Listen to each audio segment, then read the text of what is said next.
Hello hello good morning जय मसी साथीहरू। आज बिहान म यहाँ फेरि पनि म गार्डनमा छु है। आज बिहान चाहिँ म यहाँनिर मेरो बारीको केराउ टिप्दैछु साथीहरू, काका है साथीहरू। ल है अब म चाहिँ आज ताजा तरकारी टिप्दैछु मेरो गार्डनमा साथीहरू। यहाँ चाउचाउको बक्समा टिप्दैछु। अब परमेश्वरले दिनुभएको यो गार्डनको केराउ टिप्दैछु साथीहरू। ल है हजुरहरू, यस्तरी फल्या छ है। ल ओहो यस्तरी फलेछ है। ल साथीहरू, केराउ यस्तरी फल्या छ। अब पाक्यो पनि है। अनि आज चाहिँ म यहाँ केराउ टिप्दैछु। आज ताजा तरकारी। अब यहाँनिर चाहिँ फेरि म सिमी रोप्छु यो उखालेर, अनि टमाटर रोप्छु साथीभाइहरू। यस्तरी फल्या छ है। ल आज चाहिँ म गार्डनमा केराउको दाइँ गर्दैछु। हजुरहरू कहाँ कहाँबाट हेर्दै हुनुहुन्छ? ल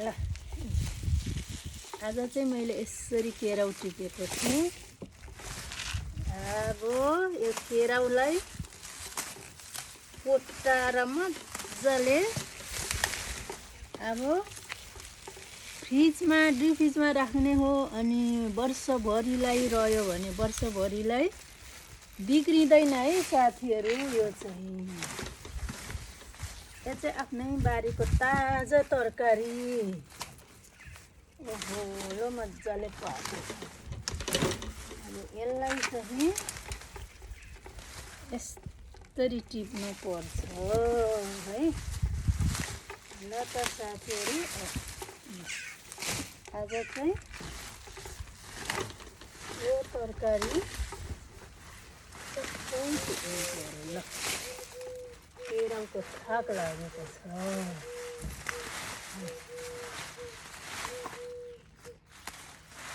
ल साथीहरू, म चाहिँ केराउ टिप्दैछु है।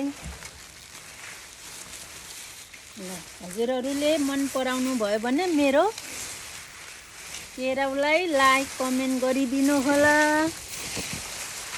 हेलो हेलो केराउ, हेलो हेलो केराउ। म चाहिँ आज बिहानै यहाँ गार्डनमा यसरी तरकारी टिप्दैछु है।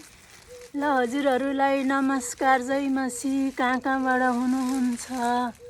आज चाहिँ मेरो गार्डनको ताजा केराउ तरकारी टिपेर इन्जोय शनिबार मनाउँदैछु। जय मसी, बाई बाई।